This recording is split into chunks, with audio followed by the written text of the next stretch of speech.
बेनीवाल गिराना चाहते थे गहलोत की सरकार। मानेसर कांड पर बेनीवाल का कबूलनामा। हनुमान बेनीवाल ने कहा, मैं चाहता था पायलट बने सीएम। नमस्कार, आप देख रहे हैं भारत अवतार और मैं हूं आपके साथ एकता। राजस्थान कांग्रेस की वो पुरानी चिंगारी जो कभी बुझी ही नहीं थी, वो एक बार फिर सुलग उठी है। अशोक गहलोत और सचिन पायलट के बीच की सियासी खींचतान अब जयपुर से लेकर दिल्ली तक का तापमान बढ़ा रही है। कल तक जो लड़ाई सिर्फ कांग्रेस के दो कद्दावर नेताओं के बयानों तक सीमित थी, आज उसमें एक तीसरे और सबसे बड़े किंग मेकर की एंट्री हो गई है।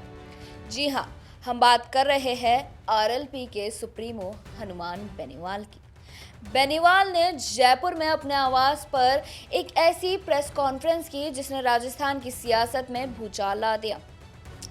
अभी हाल ही में हुई प्रेस कॉन्फ्रेंस में बेनीवाल ने सीधे सीधे साल 2020 के उस मानेसर कांड का जिक्र किया जिसने कभी गहलोत सरकार की चूल्हे हिला दी थी। लेकिन इस बार बेनीवाल ने जो कहा, उसने कांग्रेस के भीतर के जख्मों को फिर से हरा कर दिया है।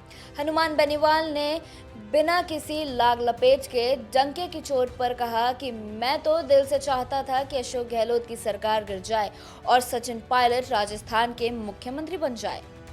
सोचिए, जो बात अब तक कयासों में थी, जो बात पर्दे के पीछे थी, उसे बेनीवाल ने सरेआम मीडिया के सामने रख दिया।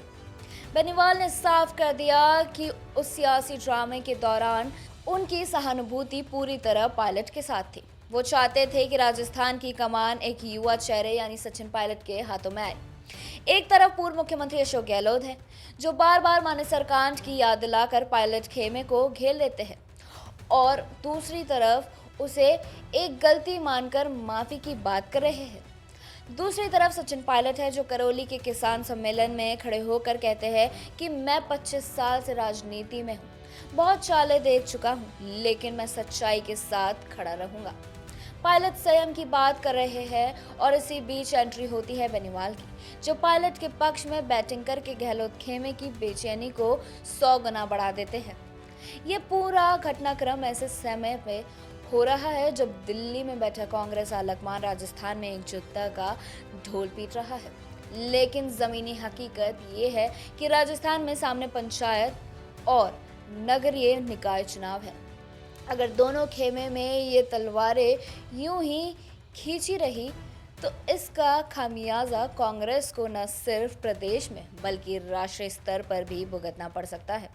सवाल अब बड़ा है, बेनीवाल के इस कबूलनामे के बाद क्या राजस्थान कांग्रेस में गुटबाजी की ये खाई और चौड़ी होगी?